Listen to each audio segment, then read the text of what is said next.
Une semaine d'actualité sociopolitique qui se décrypte sur ESAE TV. Chers amis internautes, bonjour et bon réveil. Bienvenue sur Info Hebdo. Ce samedi, nous parlerons de l'adhésion de Guido Soumitoko au parti politique Les Démocrates et le commentaire qu'en a fait candidat Armand-Marie Azanaï. Nous parlerons des listes de candidatures au niveau des partis politiques pour le compte des élections législatives de janvier prochain. Nous parlerons des critères éventuels de sélection.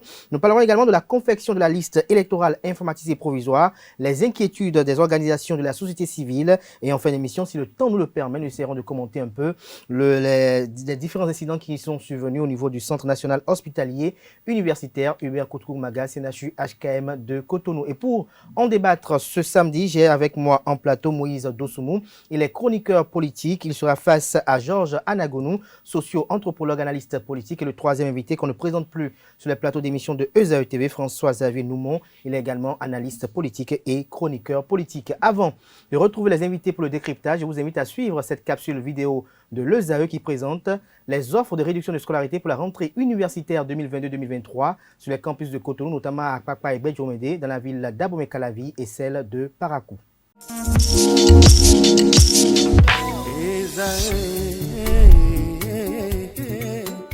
Bonne nouvelle pour la rentrée académique 2022-2023, l'École supérieure d'administration, d'économie, de journalisme et des métiers de l'audiovisuel ESAE vous ouvre les portes de ses différents sites. À Bedjomede, à Abomey-Calavi, à Akpakpa et même à Parakou, l'université ESAE vous offre des bons d'études et des demi-bourses dans toutes ses filières en licence 1, 2 et 3. Et pour les 100 premières inscriptions en master 1 et 2, bénéficiez des demi-bourses. Nouveaux bacheliers, vous avez au moins la mention assez bien. Inscrivez-vous vite à ESAE et bénéficiez d'un bon de 50 000 francs CFA. Étudiants, étudiantes et nouveaux bacheliers, payez 200 000 francs CFA en sciences de gestion, sciences économiques, sciences juridiques et en administration des affaires en licence 1, 2 et 3 et 500 000 francs CFA en master 1 et 2, 250 000 francs CFA en administration générale, administration des finances, journalisme et métiers de l'audiovisuel en licence 1, 2 et 3 et 600 000 francs CFA en master 1 et 2. Alors, inscrivez-vous vite et profitez des offres exceptionnelles mais également d'un enseignement de qualité à l'université d'excellence ESAE. Infoline 90 93 65 21 ou le 98 98 14 00. ESAE, l'excellence a un nom.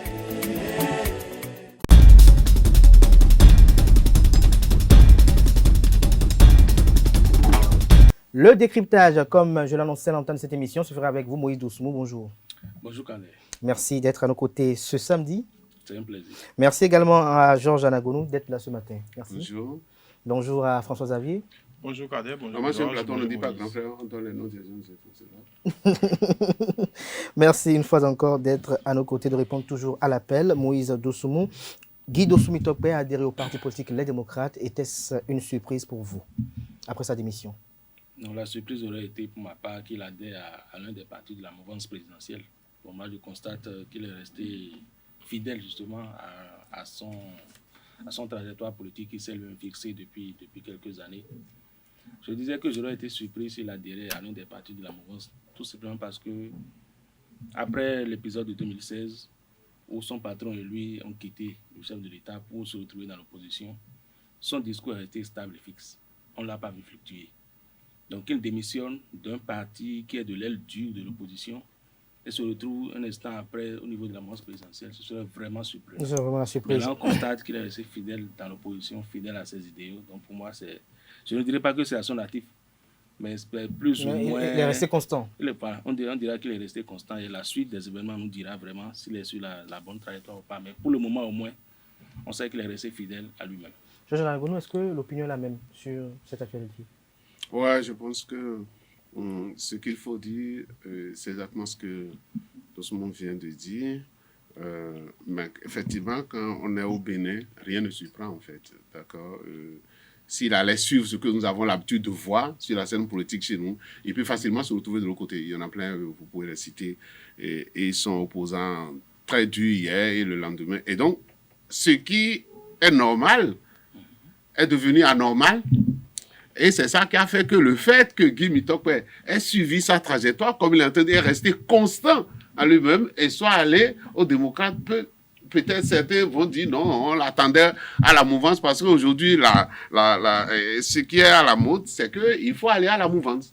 Et même quel que soit le discours que vous avez tenu hier. Et moi, pour retourner un peu dans l'histoire, vous savez, c'était arrivé lorsque les communistes, dans le temps, avaient décidé de supporter Soglo dans le temps. Si vous vous rappelez, et il y a eu cet épisode-là, et nous, on était sur le campus avec les sessions à Bangwata et autres. Je pense que dans l'occasion, Radio Univers m'avait invité avec Séraphin à Bangwata pour débattre de la question. Et je posais une question à mon ami pour dire, est-ce qu'au Bénin, on peut poser des actes, faire des déclarations, et je peux dire, cette déclaration-là, c'est telle tendance politique qui a eu à faire la déclaration. Non, ça ressemble à telle tendance politique. On a mélangé tout ça chez nous. Et je pense, heureusement qu'il y a des gens comme Guy Mitokwe qui savent que lorsque j'ai une ligne d'action, je dois pouvoir rester fidèle à cette ligne d'action-là jusqu'à la fin. Et moi, je lui dis bravo d'être resté lui-même. Alors, François-Xavier, est-ce que vous partagez l'opinion de vos prédécesseurs? Oui, mais à quelques différences près. Je pense qu'il y a quelques nuances à apporter parce que il était de l'opposition, mais disons le parti dans lequel il était encarté se réclamait de la résistance. Parce que n'oubliez pas, il y a quelques temps, il y avait une ligne de démarcation, il y avait l'opposition, et il y avait ceux on va dire, de l'extrême qui se réclamaient de la résistance. Donc, c'est une création dans la tête, en fait. Bon, pour son patron d'hier, c'était pas une création. Pour son patron d'hier, c'était une ligne de démarcation claire. Et à aucun moment, Guy Mitokwe ne s'est démarqué de ça, n'a remis en cause ce que son patron disait. En tout cas, jusqu'au moment où il a voulu faire la bascule. Donc, je dirais que je suis d'accord à peu près avec tout ce qui a été dit, mais je dirais qu'il est parti de la résistance à l'opposition, on va dire, bon, je vais dire... À mi-chemin? Non, pas à mi-chemin. Parce qu'il y a l'autre opposition aussi, FCDE. Oui, à l'opposition. Disons ça comme ça. Alors, dites-nous, Moïse Doussoumou, suite à son adhésion au parti politique Les Démocrates, nous avons vu après une sortie médiatique de Kanda Zanaï où ce dernier a eu à se prononcer sur Guy Mitokwe. Il a fait des révélations. Est-ce que vous avez suivi d'abord cette sortie médiatique-là? Oui, je l'ai suivi. Je l'ai suivi comme la plupart de ceux qui s'intéressent. Et qu'est-ce que vous en retenez à la vie politique nationale? Non, je retiens deux choses.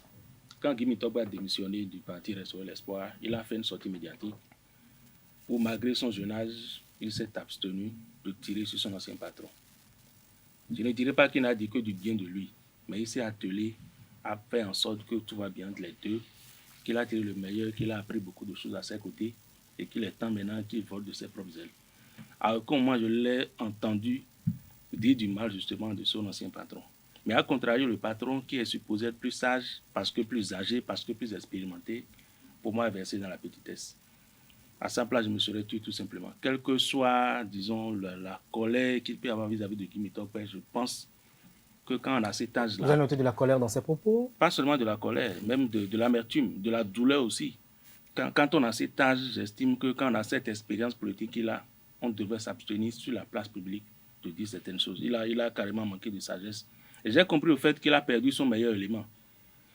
Et se sentant isolé, seul en retrait de tout, il a préféré verser dans cette bassesse-là qui, pour moi, justement, il fallait éviter ça à tout prix. Pas montrer que Guy Mitokwe était un bon élément, était le meilleur et tout, mais quand même, pas cacher des choses non plus. Mais faire en sorte que ce qui s'est passé de bien entre les deux pendant toutes ces années, justement, soit sauvegardé. Parce que n'oublions pas, en termes de fidélité, je ne pense pas que Guy Mitokwe a eu quelqu'un d'aussi précieux que, je parle plus de candidat Zanaï, a eu quelqu'un d'aussi précieux que Guy Mitokwe. On les a vus ensemble depuis son départ de la FNEB, où il est allé du côté du candidat Zanaï. Quand il a été nommé ministre de l'Industrie, Guy Mitokwe était avec lui en tant qu'assistant. Quand il a démissionné, l'autre aussi n'a pas hésité à démissionner. Il est parti en même temps, il a suivi dans toutes ces galères-là jusqu'à aujourd'hui. Ce n'est pas donné. Quand on a l'âge de Guy Mitokwe en ce temps, et qu'on a ces opportunités, et qu'on sait qu'on est apprécié, qu'on peut prétendre au meilleur tout de suite, et que malgré ça, on fait le choix de la fidélité à quelqu'un, et qu'on a trimé avec lui toutes ces années pour que ça finisse comme ça, je trouve quand même que Azana aurait dû se taire sur ces aspects-là. Sur ces aspects-là. Alors, Jean-Jean Lagonou, en tant que sociologue, quelle déduction faites-vous de cette sortie médiatique-là? Elle n'était pas nécessaire. C'est-à-dire qu'on dit lorsqu'on est sage et que vous êtes assis sur votre table et que vous ne dites rien, ceux qui sont là et qui sont intelligents savent que le sage est en train de cacher beaucoup de choses et que même son silence est en train de dire beaucoup de choses. Moi, j'ai attendu que M. Adanani devienne sage. Il aura toutes les occasions d'être sage. C'est extraordinaire. Parce que on peut penser qu'il y a divergence après sa sortie à lui. Sinon, la sortie, comme il a dit, la sortie de Mitokwe, effectivement, ceux qui ont l'habitude, c'est des occasions qu'ils saisissent pour dire tellement de mal d'où ils sont partis. Mais le gars, il a été modéré dans son... Et j'ai dit, mais parfois tu te dis, et finalement, vous ne constatez que, au fait, il a dit que c'est un problème de communication entre nous deux. Au fait, la ligne de communication que lui, il n'a pas... C'est juste, je ne sais pas, mais parmi tout ce qu'il a dit, c'est ce que j'ai retenu. Il a fallu, effectivement, puisque c'est ça qui est question, la sortie de monsieur. Mais j'ai entendu des trucs pas possibles. On a même dit qu'au fait, Guy Mitokwe doit être riche. On a dit ça. Parce qu'on a dit qu'il a gagné 2 millions pendant 3... Attends, je me suis dit, mais qu'est-ce qu'il est en train de parler? Et donc, M. Azanaï refuse de donner d'exemple à la jeunesse. Cet exemple-là, la jeunesse ne peut pas la suivre. Le suivre du monde. C'est pas possible pour la jeunesse d'être éduquée comme ça. Et ce qu'on fait souvent, vous savez, la rhétorique, lorsque vous êtes toujours dans la rhétorique, dans les théories et que vous ne vous collez jamais à la réalité, vous ne vous collez à la jamais, vous devenez alors, bon, voilà, quand il prend la parole, on dit, bon, on sait que rien ne va suivre ce qu'il est en train de dire. Et au cours de cet entretien, moi, qui ai peut-être moins d'expérience que lui, je ne sais pas, hein, mais je ne me laisserai pas mener par les journalistes de cette manière-là. Parce qu'à chaque fois qu'on lui a posé une question qui lui permet de tomber bas, il est effectivement tombé bas. À chaque fois qu'on lui a posé une question qui lui permet de montrer que la maturité manque encore, il s'est permis de répondre. Moi, je ne répondrai pas si on me posait des questions. C'est pour ça que je disais que globalement, Guy Mitokwe sait que mon mentor et moi, on a fait des trucs. On a dit des choses entre nous et qu'on n'a pas besoin de mettre ça à la place publique aujourd'hui. Et même après la sortie de Azanaï, il est encore resté sage.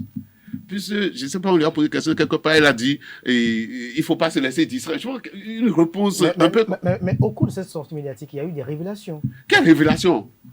Pour dire que, mais attendez, nous sommes dans un parti politique.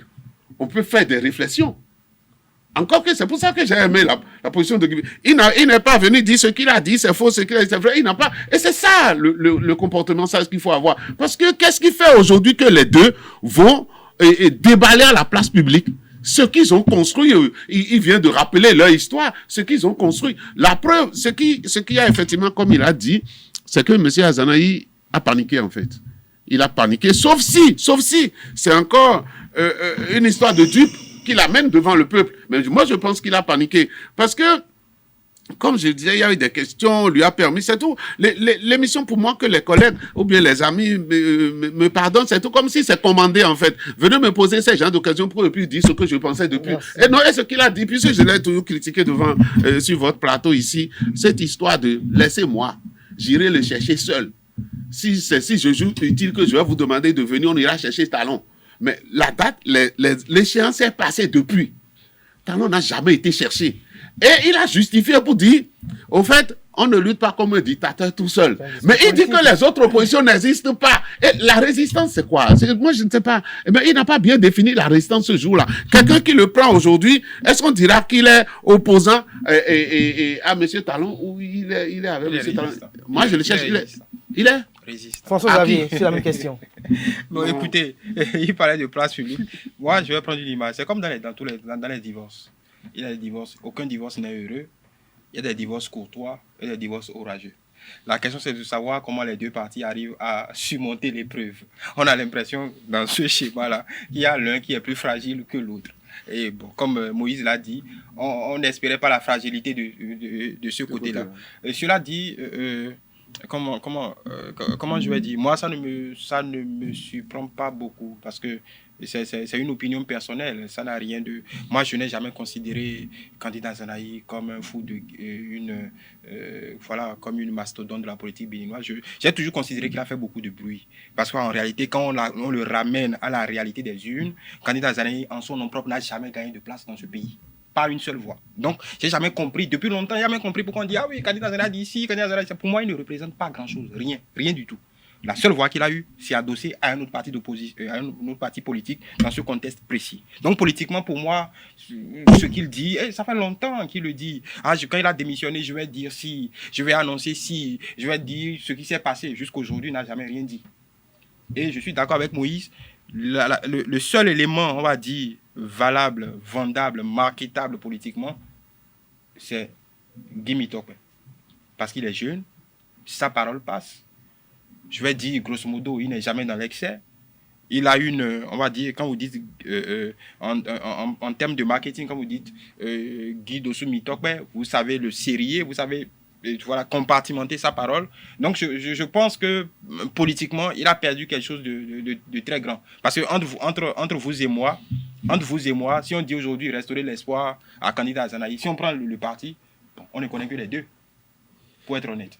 Tout le reste, on ne les connaît pas, en réalité. Donc, évidemment, qu'il a perdu gros avec Candide avec Mitokwe qui lui fait défaut. Après, pour le reste, je pense que ce sont les... Je crois qu'on va pas s'attarder sur cette question pour que ça ne donne pas une allusion comme quoi nous faisons un procès, un acharnement contre Candide Azanaï. Nous allons revenir... Mais ce n'est pas un acharnement, étant dit que c'est tombé, moi je dis toujours, étant dit que c'est tombé à la place publique, il faut en parler. Sinon, bon, même voilà. Quand Azanaï lui reproche, enfin, il dit que Mitokwe a voulu adhérer à la mouvance présidentielle. En quoi est-ce un péché? On n'a pas le droit d'exprimer ce qu'on pense. Je ne vois pas où le péché là.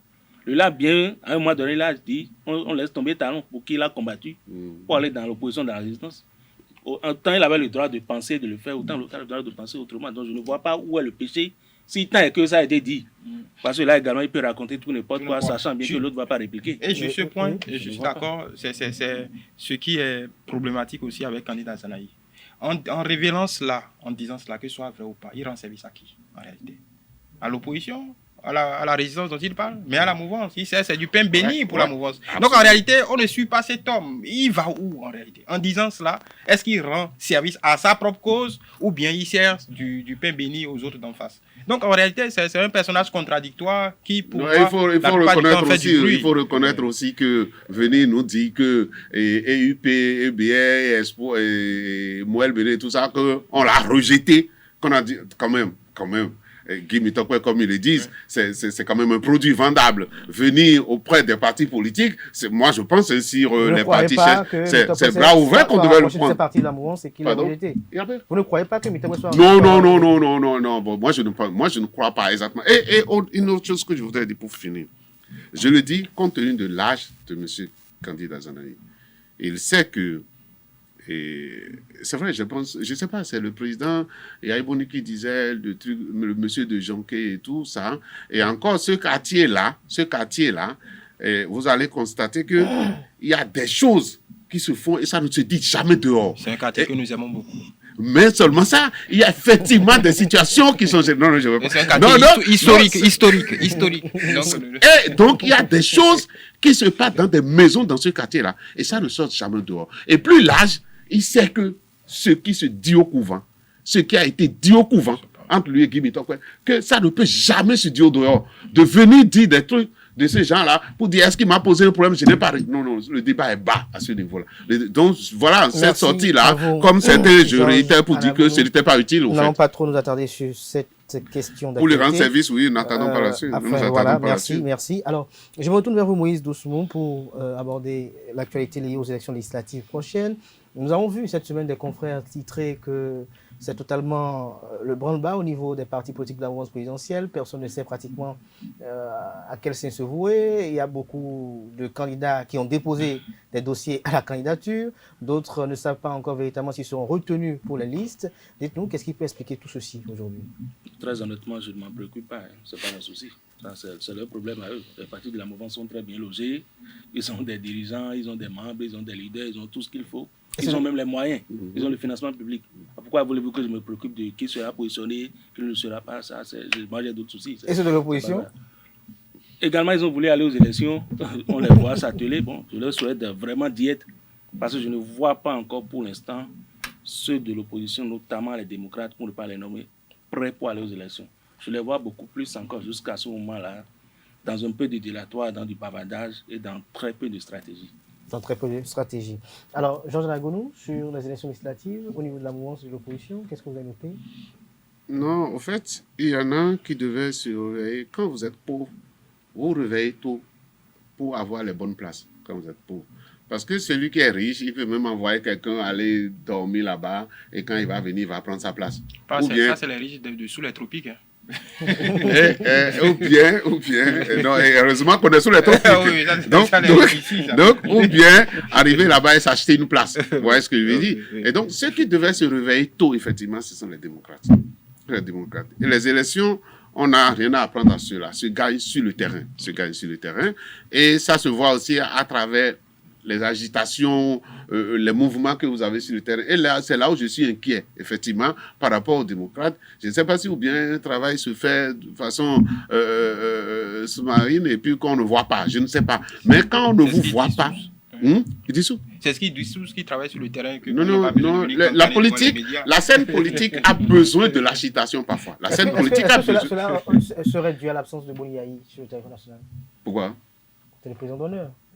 Oh non, moi non, il faut pas, non. Le président Yahi Boni, moi, ce que j'aurais voulu, c'est que les anciens présidents restent vraiment sages et restent dans leur coin pour qu'on aille les chercher lorsque la nation est bloquée. Vous voyez ce que je veux dire? Donc, je n'ai jamais souhaité au président Yahi Boni de rester encore devant la scène politique, que je l'ai souvent dit. Maintenant, pour le fait qu'on a de listes, oui, ça foisonne, et puis on a appris que les démos, UPR a encore même prolongé la date, et pourtant c'est de ce côté qu'on nous annonce qu'ils ont déjà dépassé plus de 1000 candidatures et tout. C'est normal. Vous savez pourquoi c'est normal aujourd'hui?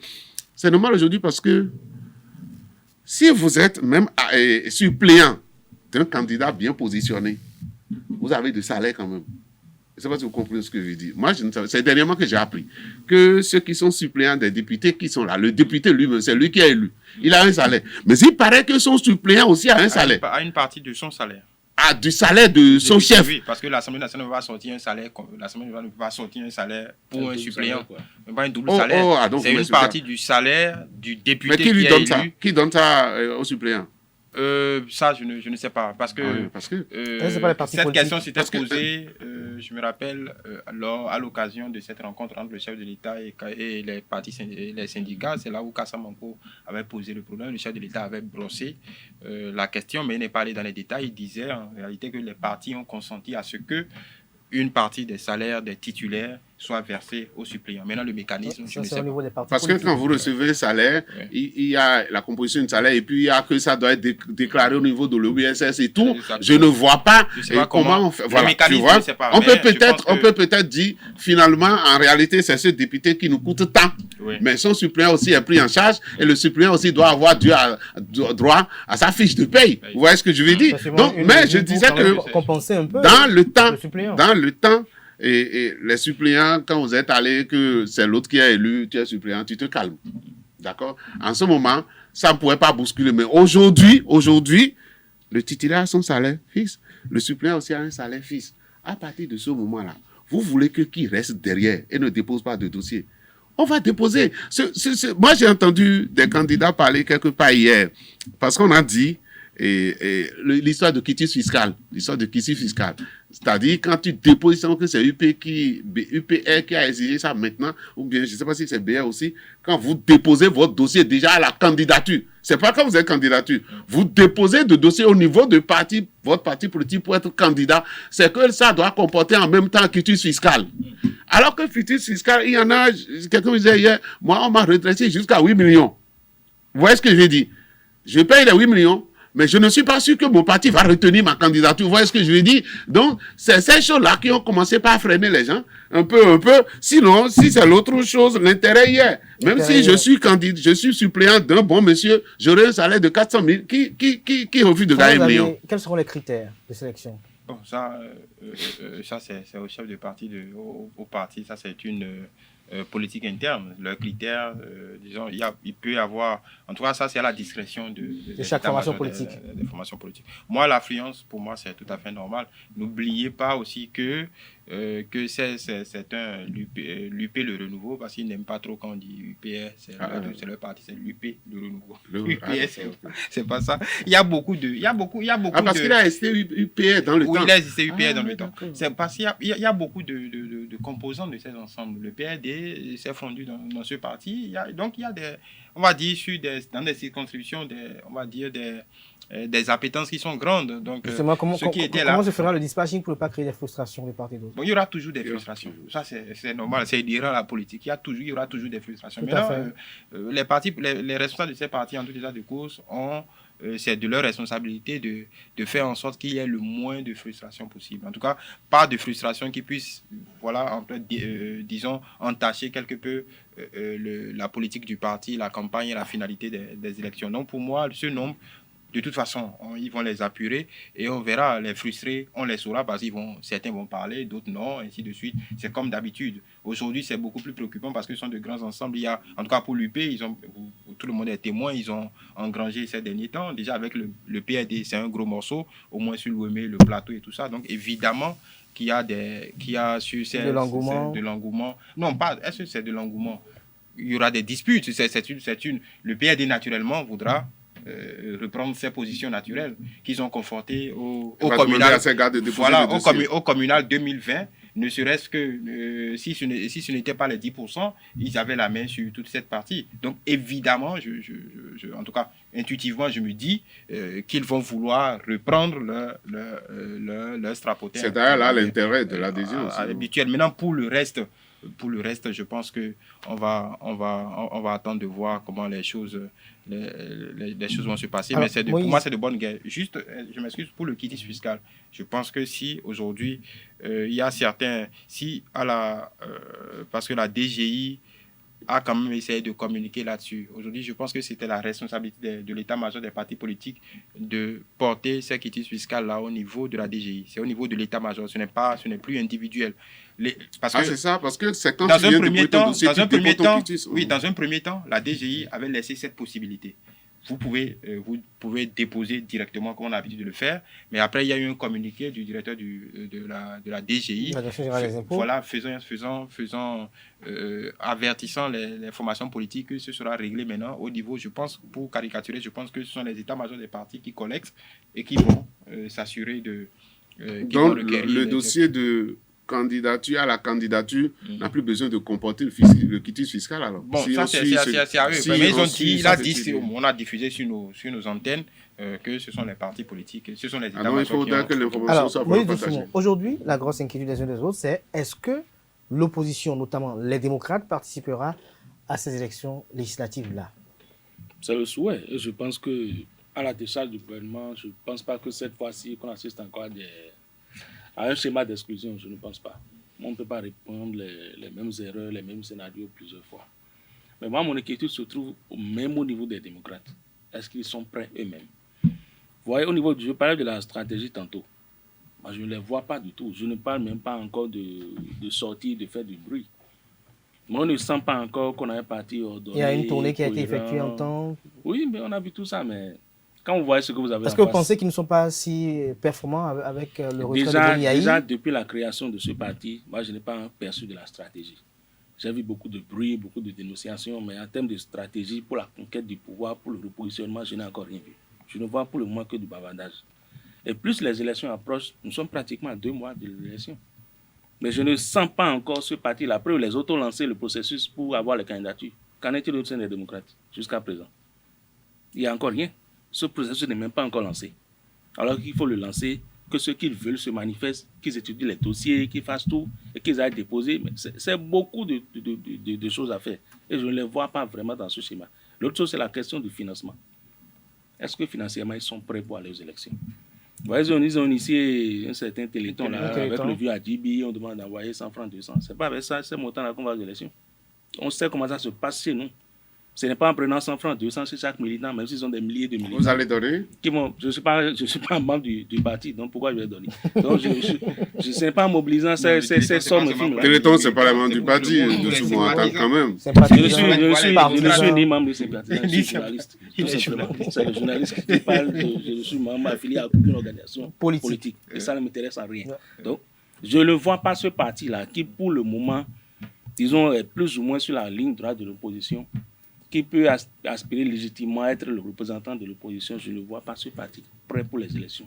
Je crains qu'au fil des jours, des semaines, qui viennent encore nous raconter qu'on les a coincés ici, qu'on les a coincés là, et qu'ils ne vont pas à les élections. Je crains et je vois ce schéma venir. Et si ça advient, ce serait malheureusement de leur faute parce qu'ils n'auraient pas vraiment compris que le moment est venu pour qu'ils se préparent vraiment pour se jeter à l'eau. Qu'est-ce qui amène cette situation au niveau des démocrates? Pourquoi on sent un peu cette inactivité-là?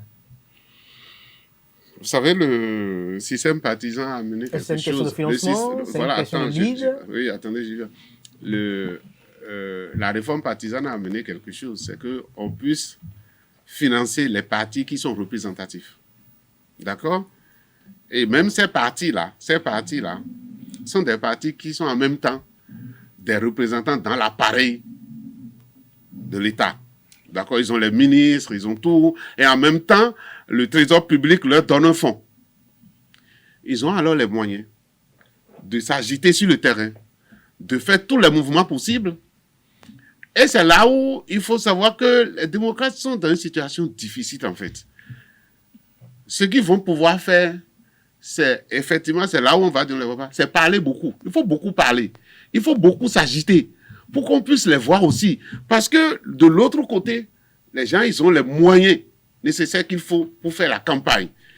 Et moi, je l'avais souvent dit pour dire, j'ai toujours pensé que les démocrates vivent une situation difficile. Difficile, en fait. Parce que, d'abord, ils sont face à une machine qui broie tout ce qu'il y a sur son passage. C'est la machine talon, en fait. Qui broie tout ce qu'il y a sur son passage.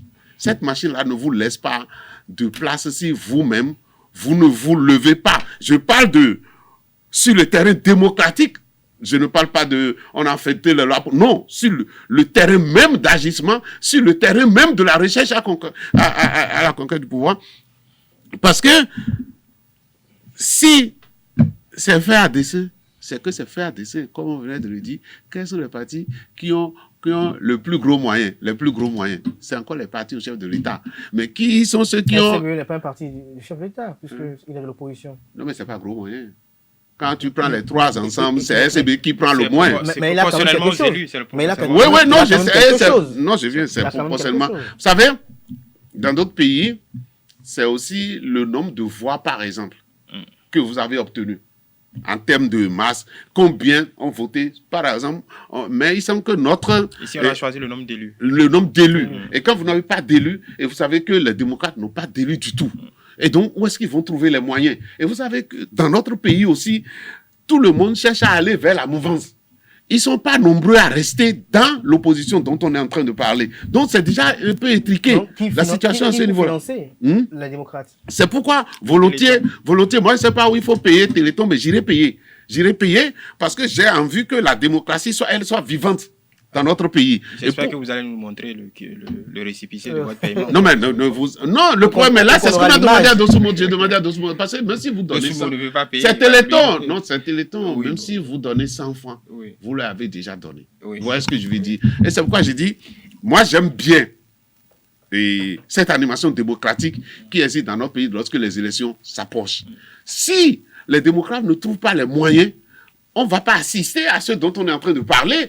Et s'ils ne trouvent pas les moyens d'aller devant les électeurs, de faire campagne comme il faut, c'est ce que Dossoumo a dit, pour dire s'ils restent les bras croisés, finalement, pour trouver une porte de sortie, c'est qu'ils vont sortir, on nous a empêchés d'aller aux élections. Vous voyez ce que je veux dire? Et c'est pourquoi moi, je veux qu'on les aide. Et chacun d'entre nous ici, et vous et moi, Dossoumo, lui, il n'a certainement pas beaucoup de moyens, lui, mais il faut qu'on fasse tout pour les aider. Non, Kader, c'est vrai qu'il est le mieux habillé, mais il n'a pas de moyens, lui. Donc, il faut tout faire pour que même si c'est 200 francs, c'est 300 francs, honnêtement, j'appelle les gens. A dit, même si c'est 200 francs, 300 francs, il faut sortir, il faut les aider pour que la fête démocratique puisse avoir lieu. Peut-être ferez-vous un Téléthon. Non, voilà, j'ai des choses à dire. Je pense fondamentalement que les démocrates, pour les avoir eu récemment... Est-ce qu'avec le retrait de Boni Yayi, est-ce que selon vous... Non, la question... Oui, voilà. On le sent plus réellement. J'ai eu le plaisir d'avoir en interview un des responsables des démocrates récemment, il y a une semaine, un bureau politique, l'ancien député Jude Lodiou, qui me disait précisément que le processus de dépôt des dossiers se passe, comme on le dit en italien, piano. Donc, ils auront, en tout cas, le processus est normal, ils n'ont pas besoin de... C'est pourquoi ils disaient que tout le monde dit la même chose, ils n'ont pas besoin de gongonner sur les réseaux. Ils vont tenir les dates, c'est-à-dire que je pense que c'est le 2 ou le 8, je ne sais plus, pour déposer à la Sénat. Le 28 prochain qui déposeront... Seulement qu'il n'y a que dans le dit, on n'allume pas une lumière pour la cacher. Voilà, leur liste. Et la question de Yayi Boni était importante, puisqu'on le lui a posé. Il disait, non, que de toute façon... Yayi Boni est occupé par ses engagements internationaux. Donc, même s'il n'est pas là, je le paraphrase, même s'il n'est pas là de corps, il sera là d'esprit. Ça veut tout dire. La réponse est sibylline, ça veut tout dire. Yayi Boni ne sera pas de la campagne des démocrates, même s'il est président d'honneur, parce que c'est un appui. Justement, vous savez les élections chez nous, les élections chez nous, après tout, c'est une élection de personnes, qu'on le veuille ou non. C'est la figure que tu connais, ce qu'elle exprime. Aujourd'hui, ce qui est sûr, ce qui est certain, c'est que si Yayi Boni n'est pas de cette campagne, ça leur enlève un poids. C'est indubitable. Ça leur enlève un avantage important et capital. C'est indubitable. Et la manière dont, en tout cas, si on s'en tient aux dernières déclarations de Yayi Boni il y a quelques mois avec le chef de l'État, je ne suis pas sûr qu'il veuille mettre le pied sur le terrain. Je pense qu'il a pris de la hauteur. Beaucoup s'attendaient à ce qu'il démissionne de son titre de président d'honneur des démocrates. Ça ne s'est pas fait, mais je ne le vois pas s'impliquer dans la campagne. Donc ça, c'est un écueil de plus. Maintenant, si vous entendez les démocrates, c'est qu'ils travaillent sur le terrain, qu'ils ont en tout cas leur coordination départementale, communale, qu'ils font un travail de fourmi. C'est ce qu'ils disent, c'est ça. C'est ce qu'ils disent. De toute façon, le 8 janvier sera le juge de paix. On verra dans quelques jours, le véritable problème, c'est quoi? Il faut qu'il se méfie de quelque chose. Parce que je pense que même les analphabètes, les Béninois dans leur ensemble, je pense que beaucoup n'avaleront plus cette histoire de on nous a exclus. Je pense que les Béninois ont ceci de particulier que quand ils s'habituent à quelque chose, je pense fondamentalement que même si les gens beaucoup ne sont pas à l'école, ils comprennent, ils ne vont plus accepter ce genre de choses. Oui, mais on nous a fait ci, on nous a fait ça. Donc, cette cassette ne marchera pas forcément. Donc aujourd'hui, je pense que c'est une épreuve de vérité pour les démocrates parce qu'ils se sont, disons, drapés dans ce manteau de vrais partis de l'opposition, à contrario de la FCBE. Maintenant, on est là. Restaurer la confiance aussi du mouvement populaire de libération. Non, restaurer la confiance, c'est la résistance. Je précise, c'est pas l'opposition. C'est au-delà de l'opposition. Restaurer l'espoir. Ah, restaurer l'espoir. Oh là là. Il y a deux restaurés. Restaurer l'espoir. C'est pourquoi tout à l'heure, je voulais faire une boutade, mais bon, je l'ai fait quand on parlait de Guy Mitokwe. Je voulais dire qu'il est passé de la résistance à l'opposition molle. Parce que, à la limite, en fait, je pense que l'opposition inactive, c'est plus gentil. Molle. Molle. Je pense que molle convient. Lorsque je retourne vers vous, alors qu'en est-il de la participation des autres forces politiques de l'opposition à ce scrutin-là? Nous parlons de FCBE, de restaurer la confiance, restaurer l'espoir, nous connaissons plus ou moins sa position déjà. Nous avons également le mouvement populaire de libération. Donc je pense que FCBE sera de la partie, mais les autres, à moins qu'ils se fondent dans l'un des deux. Sinon, je ne vois pas tout le reste là aller à ces élections-là. Parce qu'au-delà de tout, au-delà de... Vous parlez des démocrates aussi? Non, je parle des démocrates. Bon, si le veulent, ils seront. Ça. Okay. Je parle de FCBI, sera. Mais tout le reste, la MPL, tout ce que vous citez là, je ne les vois pas aller aux élections dans ces conditions. Parce qu'il faut beaucoup de moyens. Quand je dis moyens, j'entends ressources humaines. Parce qu'il faut bien mettre des gens sur les listes. Il faut bien fournir des listes de candidatures. Il faut aussi payer la caution par tête. C'est beaucoup de sous. Et après, il faut mobiliser du financement pour faire la campagne. C'est beaucoup de sous. Donc, je ne vois pas ces partis-là se jeter à l'eau comme ça, à moins qu'ils disparaissent pour se fondre soit au niveau des SCBU, soit dans les démocrates. C'est l'un des deux. Et quand je reviens aux démocrates, quand je parlais de stratégie, ils ont manqué d'anticipation, pour ma part. Parce que ce n'est pas des bébés politiques. C'est des gens qu'on a vus au moins depuis 15-20 ans, qui savent comment ça se passe. Quand on est dans un système pareil, ils devraient s'attendre un jour ou l'autre que Talon et Yayi ne puissent pas rester tout le temps à couteau tiré. Il viendra un moment où les deux vont forcément se parler et fumer le calmier de la paix. Ou tout au moins faire semblant de le faire pour apaiser les esprits. Mais à partir de ce moment-là, comment est-ce qu'ils font sans Yahi à ce moment-là? Ils ont manqué d'anticipation, ils sont restés là dans l'attentisme, dans l'indolence. Dans le confort. Et c'est ce qui leur arrive aujourd'hui. Sinon, le cas Yahi, quand on en parle, pour moi, ce n'est pas un événement.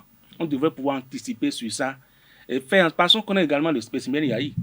On sait qu'il aime les honneurs, qu'il aime la double. Et on sait sur quelle fibre le chef de l'État peut jouer pour que Boni Yahi cesse d'aller sur la scène politique. Donc, quand on sait tout ça, et qu'on n'a rien fait, qu'on est resté assis sur cette certitude, et que ça arrive maintenant, on ne va pas pleurer sur du lait renversé. Pour là, j'insistais sur le manque de stratégie. Je ne les vois pas avec la douce froide qu'ils ont eue en 2019 et en 2020. Revenir encore avec quasiment les mêmes erreurs, avec les mêmes émotions, sans pouvoir, avec la tête froide, définir une stratégie correcte et avancer sereinement. Je ne les vois pas encore dans ce schéma-là. De toute façon, pour la question du financement, je crois que Georges Anagonu est prêt pour participer au Téléthon. Donc, je crois qu'à ce niveau, il n'y aura pas de... que la fête de la démocratie aura lieu, même si c'est un signe de sagesse. Justement, lorsqu'on parle de fête de la démocratie et qu'on parle d'élection, l'un des facteurs déterminants pour des élections apaisées, c'est la liste électorale. La confection de la liste électorale informatisée provisoire. Nous avons suivi quelques commentaires d'acteurs de la société civile sur la question. Moïdo Soumou, vous avez eu vent, en tant que professionnel des médias, de ces propos-là. Est-ce que vous jugez utile qu'il faille auditer la liste électorale informatisée? Pour moi, ça va de soi. Quand on est censé, quand on est un peu sage, ça va de soi. Parce que qui fait la liste aujourd'hui? C'est le gouvernement griffe. Ce n'est plus comme par le passé où toutes les sensibilités étaient réunies, où même la société civile était représentée. Donc c'est normal quand c'est une partie qui est ultra puissante, qui a tout l'appareil de l'État avec lui, qui a les grands partis avec lui, qui a tout le monde avec lui, et qui reste assis tout seul à travers une agence pour faire sa liste. C'est normal que les autres ne soient pas en confiance et qu'ils exigent qu'on nous dite la liste. Mais pour moi, cela reste un peu pire. Je ne vois pas comment ça peut se faire dans les conditions actuelles. Est-ce que c'est possible, selon vous, Georges Anagonu? L'élément essentiel lors des élections, de chaque élection, c'est la liste électorale. Donc, c'est l'élément essentiel auquel il faut s'accrocher en réalité. Parce que si vous ne contrôlez pas la liste, si vous ne savez pas ce qui est mis sur la liste, vous êtes presque sûr de perdre les élections en fait. Donc, c'est tout à fait normal qu'à l'approche des élections, il puisse avoir des problèmes autour de la liste électorale. Ce que moi j'ai dit, avoir la manière... l'ANIP a travaillé, je ne suis pas... et les garanties qui sont données. Et j'ai entendu je ne sais pas si c'est le président de FONAC qui dit « J'ai pas demandé et vous m'inscrivez sur la liste ». C'est-à-dire, il a dit, il y a des gens comme ça. Ils sont allés dire, on leur dit, vous êtes sur la liste électorale. Ils prennent en compte tous ceux qui auront... Non, je viens. C'est ça que... Si le non, dit comme ça, c'est un problème. C'est pour répondre, c'est pour dire, en réalité, la situation normale est celle-là. C'est-à-dire, si nous sommes tous dans la base, chaque naissance est enregistrée dans la base, c'est systématiquement que ceux qui vont atteindre l'âge de 18 ans lors d'une élection, on puisse même leur envoyer leur carte d'électeur à la maison. Dans les systèmes où les gens sont à jour, c'est de cette manière que ça se fait. Aujourd'hui, le système est en train de naître. Je voudrais parler de l'ANIP. C'est un système qui est en train de naître. Moderne. Oui, mais en train de naître. Et donc, on a colporté. On a mis les gens. Voyez-vous, moi, j'ai lu sur les réseaux sociaux et dans vos journaux, dans la semaine, qu'on a demandé, que le patron de l'ANIP a demandé de dénoncer ceux qui, on pense qu'ils ne devraient pas être sur la liste. Vous voyez ce que je veux dire? C'est que donc, il se dit, c'est sûr qu'il y a des gens comme ça qui se sont fait inscrire sur la liste. Et que malgré que c'est l'ANIP, leur nom est sorti dans l'ANIP. Qu'on peut alors utiliser de manière frauduleuse pour s'inscrire sur la liste de l'ANIP.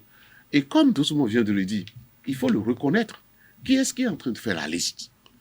C'est effectivement le gouvernement qui a commis une équipe, c'est vrai, technique, mais pour confectionner la liste aujourd'hui. Ce qui est sûr, de cette manière-là, la liste ne sera pas très efficace pour aujourd'hui. Parce que nous sommes au début d'un processus. Maintenant, comme l'a dit Doucement, si, par exemple, on est allé jusqu'à nous dire, dénoncez ce que vous pensez qu'il ne doit pas sur les listes, cela veut dire qu'il y a effectivement des gens qui ne doivent pas être sur la liste et qui y sont. Et quand vous êtes de l'opposition, c'est systématique. Vous allez dire, on a fait ça, c'est intentionnel. C'est pour arranger le régime en place. Mais lorsque l'on reste dans ce que vous dites tout à l'heure par rapport à Jean-Baptiste Elias, où tous ceux qui ont l'âge de 18 ans sont d'office inscrits sur la liste, est-ce qu'on ne va pas assister peut-être à un faible taux de participation lorsque la plupart de ces personnes-là ne vont pas aller voter ou ne vont pas aller consulter leur centre de vote-là? Oui, absolument. Mais on tient compte de tous de ces paramètres-là. D'accord? On tient compte de ces paramètres. Et puis, comme on le dit, voter, c'est un droit. Pour aller plus loin, on dit c'est un devoir civique. Mais ce n'est pas une obligation d'aller voter. C'est vrai qu'on parlera par rapport à... D'ailleurs, je suis d'accord avec vous. C'est pour ça aussi qu'il est nécessaire d'auditer la liste. Il est nécessaire d'auditer la liste. Sinon, on va donner un chiffre globalement. Alors que c'est peut-être des gens qui n'existent pas réellement ou puis des gens qui ne peuvent pas voter. Il faut apurer la liste. Il faut travailler la liste et que la liste soit la plus efficace possible. Ça va faire que des querelles ne vont pas se lever demain. Alors, François-Xavier? Oui, deux choses. Je pense fondamentalement que, comme Josiane Agonou le dit, non, Josiane Agonou, pardon. Vous avez les Josiane? J'ai dit José, je n'ai pas dit Josiane. Okay. Soyez sérieux. On est dans une dynamique parce que moi, j'ai toujours été chagriné par quelque chose. Ça n'a pas rapport avec la politique, les médias, ainsi de suite. Je me suis toujours dit que le mécanisme qu'on a adopté après la conférence nationale, normalement, devrait être un mécanisme transitoire pour organiser les élections. Je rêve que, comme dans tous les pays du monde, en tout cas les pays occidentaux, que ce soit le ministère de l'Intérieur qui organise les élections, qui fasse tout ce processus, l'état civil, et qu'on aille aux élections comme si on allait... C'est lorsque notre système sera vraiment mature. Et que, que notre taux de notre prépondérance, notre propension à la suspicion naturelle aussi diminue. Ça n'enlève en rien. Même aux États-Unis, il y a toujours eu des problèmes sur la liste, il y a toujours des problèmes de ceux qu'on colporte sur la liste. Ça a été toujours un enjeu politique.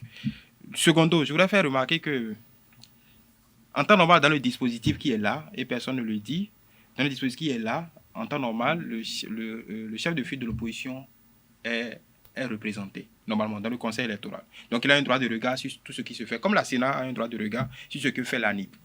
Donc là, je voulais pointer quelque part la mauvaise foi de tous ces acteurs. Parce que ça aurait été les démocrates qui étaient à leur place. Peut-être que ce débat n'aurait pas lieu. Un chef de l'opposition, peut-être que ce débat n'aurait pas lieu. Parce que tous ces partis d'opposition ne se reconnaissent pas dans les FCBE. Est-ce que c'est même pas venu un jour du chef de file de l'opposition aussi de dire qu'il faut faire attention à la... Eux, ils n'ont pas demandé d'audit. On leur a demandé ça. Oui, c'est Jean-Baptiste qui a demandé audit. Oui, Jean-Baptiste qui a demandé. Éric Koundété aussi a demandé un audit quand il est allé. Donc, je pense aussi qu'il y a aussi une bataille entre eux. Parce que de l'opposition. Normalement, dans le dispositif, le chef de file de l'opposition a dépêché un représentant qui devait être normalement, comme la Sénat et dans tout l'appareil du Conseil électoral, suivre ces trucs-là, comme c'est institutionnellement prescrit. Donc, je voulais faire remarquer aussi cette bisbille politique. Mais pour le reste, comment on l'appelle, le gestionnaire mandataire a dit, l'audit ne le gêne pas en aucun cas. D'ailleurs, je pense que l'opération se fait aujourd'hui. Et j'ai eu la chance de demander à quelques responsables de parti, ils m'ont dit non. Comme Koundété l'avait dit le même jour, permettez-nous d'envoyer des techniciens pour venir auditer la liste. Donc, si ils se sont entendus pour le faire aujourd'hui, c'est que les partis d'opposition considèrent qu'ils ont les moyens d'auditer la liste. Ils vont envoyer les techniciens. Donc, attendons qu'ils le fassent et qu'on finisse. Mais je pense qu'on est dans un processus vertueux. Si ça se passe assez bien, c'est-à-dire que pour le fichier du RAVIP, qui fait qu'automatiquement, on enregistre les naissances.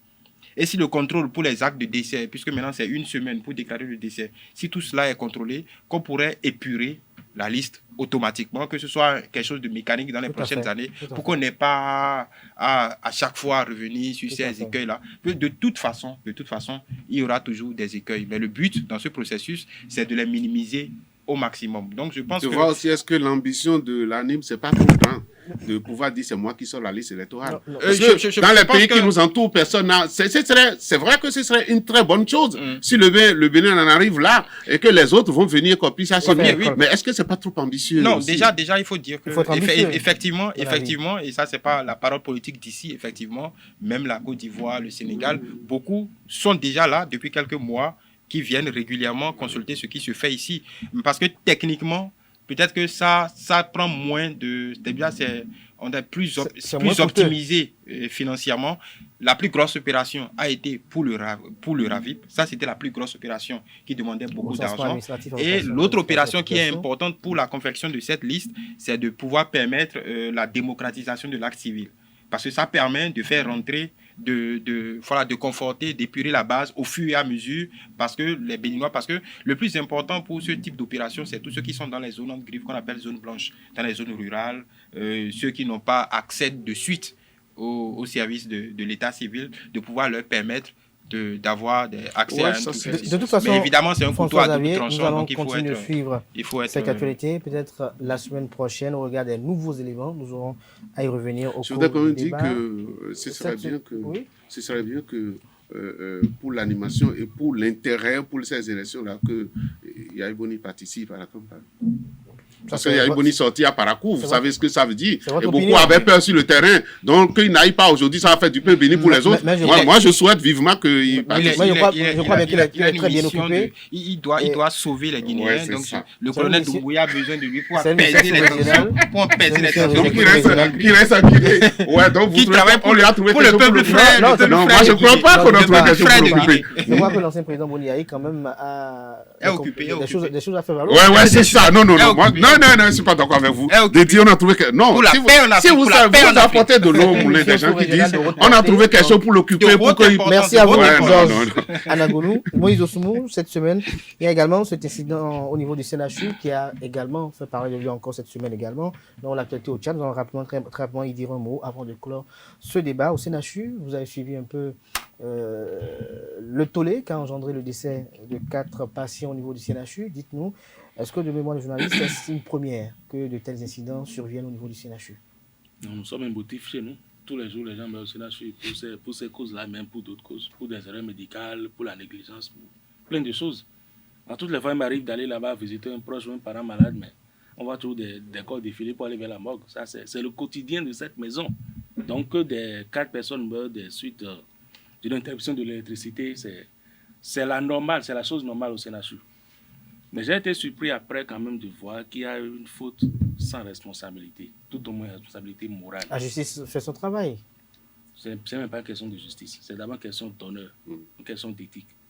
Le DG tout au moins devait rendre le tablier tout de suite et laisser tomber. Parce qu'on peut fouiller n'importe comment, il a sa part de responsabilité dans cette affaire. On peut ne pas lui coller une faute professionnelle, mais sur le plan de la responsabilité professionnelle, il est responsable de ce qui est arrivé. Enfin, je l'ai entendu dire ici sur les antennes que le CNHU a un grand groupe qui fonctionne et qui relie tous les services et qu'ils ont 8 autres petits groupes pour les unités. Mais que curieusement, aucun de ces 9 groupes n'a pu prendre le relais. Il est DG pourquoi? S'il n'a pas pu mettre en place le mécanisme qui permette que l'électricité soit disponible 24 heures sur 24, il devrait lui, mais tout au moins lui démissionner parce qu'il est directement à l'opérationnel. Mais jusqu'à présent, je ne vois rien. Au contraire, c'est lui qui parle beaucoup, c'est lui qui fait des AG, c'est lui qui va dans les services des visites inopinées. Pour moi, sur le plan moral, c'est indécent. Lui, tout au moins, il devrait quitter les lieux. Est-ce que vous partagez l'avis? D'abord, c'est douloureux ce qui est arrivé. Et donc, nous devons porter les gants pour en parler, pour au moins permettre aux familles de pouvoir vivre leur deuil. En réalité, c'est douloureux d'en parler et de... mais je suis d'accord avec tout ce monde, mais seulement une exception. En fait, je voudrais faire une remarque. Dans notre pays, de façon générale, quand vous nommez un responsable à la tête d'une structure, permettez-le à lui-même aussi de former son équipe.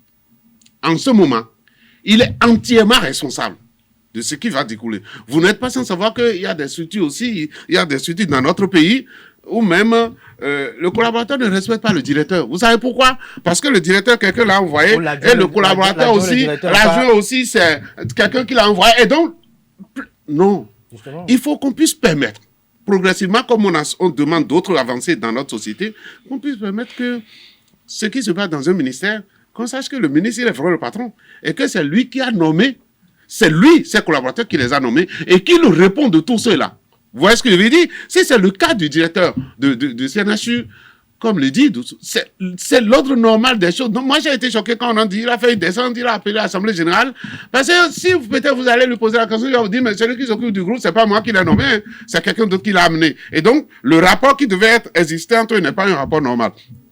Nous devons chercher à évoluer aussi dans tout ça, pour savoir que dans une structure, nous avons un responsable et un seul qui doit répondre de tout. Et à partir du moment où il est ce responsable-là, moi, Ouais, voilà, un peu comme Dossoumo. Je suis gêné de le voir, c'est lui qui va faire visite inopinée. Oui, je voudrais dire aussi ceci. C'est vrai, Dossoumo, les gens meurent tout le temps au CNHU. Mais lorsque vous savez que c'est à partir d'une erreur humaine, c'est en ce moment qu'on peut en parler. Erreur humaine pour dire quoi? S'il n'y avait pas ça, donc c'est pas forcément des gens qui devraient mourir. Et qu'à partir de ce moment-là, c'est pour ça que ça peut choquer de dire, simplement parce que le groupe n'a pas pris. Les gens en sont morts, c'est pas bon. Bon, voilà. Sinon, d'autres erreurs, il en existe toujours. Bon, voilà, on a dit à quelqu'un qui souffre de cœur, et quand il s'est retrouvé après, on a dit, la machine qu'on vous a donnée, il faut enlever ça tout de suite parce que vous ne souffrez pas tout de suite du cœur. Donc voilà. Voilà, c'est vrai que c'est un sujet assez grave, parce que c'est un sujet douloureux. Une perte en vie humaine, c'est déjà beaucoup. Une perte qui pouvait être évitée, parce que c'est la question, qui pouvait être évitée. Parce que déjà, il ne faut pas oublier, ils étaient en réanimation. Donc, très peu de personnes sortent des réanimations, parce que ça, c'est la réalité. Au-delà de ce que tel praticien pourrait faire, quand vous êtes déjà en réanimation, c'est que vous êtes près de l'autre côté. Mais on peut en sortir aussi. Oui, on peut en sortir, évidemment. Parce que souvent, quand les gens en parlent sur les réseaux, c'est un peu comme si quand on va à l'hôpital, oui, c'est pour se soigner, mais on y meurt aussi dans les hôpitaux, oui. De façon normale et naturelle. Donc, comme le dit Dossoumo. Oui, comme le dit Dossoumo, c'est quelque chose de normal. Non, Dossoumo pointait du doigt les erreurs qui se font. On connaît la réputation. Mais ça aussi, des erreurs, il y en a toujours. D'accord, ok. Je voudrais dire quand même que même si la situation est très grave, la plus préoccupante, parce qu'il y a des familles qui vont nous entendre, qui nous écoutent, qui sont très sensibles à ça, des gens ont perdu des proches. Il faut dire qu'il faut quand même, disons, même si c'est leur devoir, essayer je ne dirais pas de ménager, de trouver le moyen d'encourager quelque peu ceux qui y travaillent. Parce que vous le vouliez ou non, jusqu'à la preuve du contraire, c'est le seul hôpital de référence qu'on a. Et pour en parler personnellement, j'y ai perdu des parents. J'ai des parents aussi qui étaient dans des situations désespérées et qui s'en sont sortis. Pas parce que j'ai un passe droit, parce qu'il y a des praticiens qui savent faire leur boulot et qui l'ont fait. Et parfois, au-delà, aujourd'hui, dans cet hôpital, il y a des praticiens qui peuvent faire des opérations à cœur ouvert, même si c'est avec d'autres spécialités. Le directeur dont on était des questions est l'un des plus brillants praticiens de la sous-région. Aujourd'hui, il est dans une situation, on va dire, dans une gestion administrative. Ce n'est plus de son... Il est accusé par rapport à la gestion... Non, c'est ce que je dis. Ce que je veux dire, c'est qu'il est quand même important de ne pas clouer au pilori tous ceux qui y travaillent, parce que des garçons de salle jusqu'aux praticiens. On peut être d'accord qu'il y a une faute, il faut sanctionner. Et ce qu'il disait tout à l'heure, c'est à peu près, c'est intéressant, c'est normal. C'est le moment de dire à tous ceux qui nous suivent que si vous soupçonnez, parce que les procédures existent, c'est parce qu'on ne les applique pas souvent. Là, ça nous réveille.